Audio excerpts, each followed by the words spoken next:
Pawan Kalyan CM అభ్యర్థిగా ఉంటే CM అయితే బాగుంటుందని చెప్పి ఇంత పర్సెంటేజ్ ఆఫ్ పీపుల్ చెప్పారు. వాళ్ళు టీడీపీ వాళ్ళు ఎవరైనా ఎక్స్ప్రెస్ చేశారా అది, లేదంటే కేవలం జనసేనలోనే ఉందా? లేదు, టీడీపీ వాళ్ళు కూడా ఆబ్వియస్లీ మోర్ పర్సెంట్ నేను రౌండ్ ఫిగర్ చెప్తున్నాను, నెంబర్స్ మీకు ఇస్తాను. 43% ఈయనకు వచ్చింది లోకేష్ గారికి. 40% హైయెస్ట్ ఆయనే కదా, హైయెస్ట్ ఆయన టీడీపీ వాళ్ళు హైయెస్ట్ ఆయన, డౌట్ లేదు. బట్ ఇక్కడికి వచ్చి చూస్తే మనకు జనసేన గారికి పవన్ కళ్యాణ్ గారికి అరౌండ్ 40% వచ్చింది. సో 3% వేరియన్స్ ఉంది అనిపించవచ్చు. మీరు ఒకటి లాజిక్ మిస్ అయ్యేది ఏంటంటే, చంద్రబాబు నాయుడు గారి తర్వాత కూటమిని ఎవరు లీడ్ చేయాలి అని అడిగిన ప్రశ్నకి టీడీపీ వాళ్ళే ఒక 4-5% డిఫరెన్స్తో పవన్ కళ్యాణ్ నిలబడ్డారంటే it's a huge achievement. Janasena వాళ్ళు 66% అడిగారు పవన్ కళ్యాణ్ ఉండాలని, అది ఓకే, అది యాక్సెప్టెడ్, జనసేన ఉండాలని. బట్ టీడీపీ వాళ్ళలో కూడా ఒక పర్సంటేజ్, మంచి పర్సంటేజ్ ఇస్తున్నారంటే అది హ్యూజ్లీ అచీవబుల్ అనమాట. అట్ ది సేమ్ టైం మీరు అంత పొజిషన్ అచీవ్ చేస్తున్నారు, స్ట్రక్చర్లో మటుకు అట్టర్ డిజాస్టర్గా ఉంది. అంటే ఒక నియోజకవర్గంలో లేదా ఒక మండలంలో ఒక విలేజ్లో ఒక నాయకుడు పనిచేయాలనుకున్నా, లేకపోతే ఒక నాయకుడిగా కన్వర్ట్ అవ్వాలనుకున్నా, ఒక పార్టీలో చేరాలనుకున్నా, అది నాకు తెలిసి ఒక 5-6 మంది ఎమ్మెల్యేలు మేము జనసేనలో జాయిన్ అవ్వాలంటే ఇబ్బంది పడుతున్నామండి, ఎక్కడ జాయిన్ ఎవరు కలవాలో తెలియట్లేదు, ఎలా ఉండాలని అడిగిన వాళ్ళు. అసలు చేర్పించుకుంటారా లేదనే విషయం, కానీ స్ట్రక్చర్గా ఎలా వెళ్ళాలి, ఎలా మూవ్ అయ్యాలో తెలియని ఒక స్ట్రక్చర్ గ్యాప్, హ్యూజ్ గ్యాప్ ఉందంటే అది ఎమ్మెల్యే స్థాయిలో ఉందంటే ఇంకా విలేజ్ స్థాయిలో ఎలా ఉంటుందో ఊహించుకోండి. సర్వసాధారణంగా టీడీపీ క్యాడర్ కట్టర్ ఎల్లో వాడు, నాకు తెలిసి ఎన్టీఆర్, తర్వాత సిబిఎన్, తర్వాత లోకేషే. అయినా కూడా టీడీపీలో ఉన్న క్యాడర్ పవన్ కళ్యాణ్ వైపు ఎంతో కొంత పర్సంటేజ్ చూశారు అంటే లోకేష్ వైలా, చంద్రబాబు లోకేష్ వైలా, లేకపోతే పవన్ సక్సీడెడా? అంటే మీరు కట్టర్ అనే దాంట్లో 2 రకాలు ఉంటాయండి. అంటే టీడీపీ ఉండాలి, బాగుండాలనుకునే వాళ్ళు వేరు, లేదు చంద్రబాబు నాయుడు, రామారావు మామూలుగా ఈ ఫ్యామిలీయే డ్రైవ్ చేయాలనుకునే వేరు. సో మేబీ దాంట్లో కూడా న్యూట్రల్గా టీడీపీ అయితే చంద్రబాబు నాయుడు ఆయన బెస్ట్, ఆయన కాకపోతే ఇటు పవన్ కళ్యాణ్ కరెక్ట్ అనుకునే వాళ్ళు వీళ్ళంతా కట్టర్ కాదు, టీడీపీ అభిమానులే. బట్ నాట్ టువర్డ్స్ ఏదో ఒక లైన్లోనే ఉండాలి, ఒకే బ్రాంచ్ ఉండాలి, అదే ఫ్యామిలీ నుంచి ఉండాలని కాదు.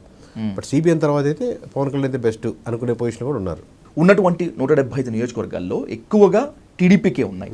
ఓవరాల్గా మనం అక్కడ సర్వే చేసినప్పుడు నారా లోకేష్కే అభ్యర్థిత్వం వైపు ఎక్కువ ఛాన్స్ ఉండేటువంటి ఛాన్స్ ఉంది.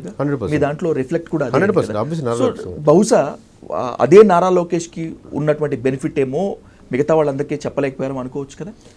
ఇప్పుడు ప్రాక్టికల్గా ఉన్న విషయం చెప్పుకోవాలంటే, ఇప్పుడు అందరూ యాక్సెప్ట్ చేశారు, ఇంక్లూడింగ్ పవన్ కళ్యాణ్, లోకేష్ గారు కానీ, ప్రజలు కానీ సిబిఎన్ యాక్సెప్ట్ చేశారు. ఈవెన్ పవన్ కళ్యాణ్ ఫ్యాన్స్ కూడా యాక్సెప్ట్ చేశారు, సిబిఎన్ ఉండాలి, సిబిఎన్ కంటే Pavan Kalyan. But when it comes to Lokesh versus Pavan Kalyan ఎంతమంది యాక్సెప్ట్ చేస్తారో ఇది బిగ్ క్వశ్చన్. రేపు పొద్దున చంద్రబాబు నాయుడు గారు డిసిషన్ తీసుకున్నారు, ఓకే ఇంక నుంచి నేను కొన్ని రోజులు కూడా ట్రైన్ చేద్దాం, ఒక 5 సంవత్సరాలు ట్రైన్ చేద్దాం, లోకేష్ గారు ఉంటే బాగుంటుంది ముఖ్యమంత్రిగా కదా, నేను ట్రైన్ చేద్దాం. బట్ అవును, సో అక్కడ కాన్ఫ్లిక్ట్ రావడానికి ఎక్కువ అవకాశం ఉంటుంది, స్కోప్.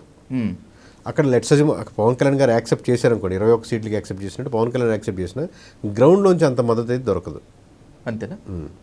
ఓవరాల్గా నారా లోకేష్ లీడర్షిప్ని టీడీపీ వాళ్ళు కొన్ని సందర్భాల్లో ఇష్టం లేకపోయినా కూడా యాక్సెప్ట్ చేస్తారని అనుకుందాం సార్. మిగతా పార్టీల వాళ్ళు కూడా అదే మోడ్లో ఉంటారు. ఇండివిజువల్గా లోకేష్ గారి కరువు హ్యూజ్ అండి, ఆ జమీన్ నుంచి ఆకాశానికి ఎంత ఉందో. ఎందుకంటే ఇనిషియల్గా మీరు చూసుకుంటే తప్పు కాదు, కానీ ఎక్కువ టూ మచ్ కమెంట్స్ కానీ, బాడీ షేమింగ్ కానీ, మాట్లాడడం సరిగ్గా రాదని, తెలుగు మీద డిక్షన్ కానీ, పార్టీలో పట్టలేదని, చాలా నెగిటివ్ మైనస్ నుంచి స్టార్ట్ చేశారు. అక్కడి నుంచి స్టార్ట్ చేసి పప్పు కదా దాంట్లోంచి మీరు చెప్పారు, నేను చెప్పట్లేదు అంతే. సో అక్కడి నుంచి షైన్ అయ్యి ఇప్పుడు సీఎం అభ్యర్థికి రైటా కాదా అనుకునే పోటీలో ఉన్నారు. కొంతమంది కాదు అనుకోవచ్చు, కొంతమంది అవనొచ్చు. పోటీ చెప్తున్నాను నేను.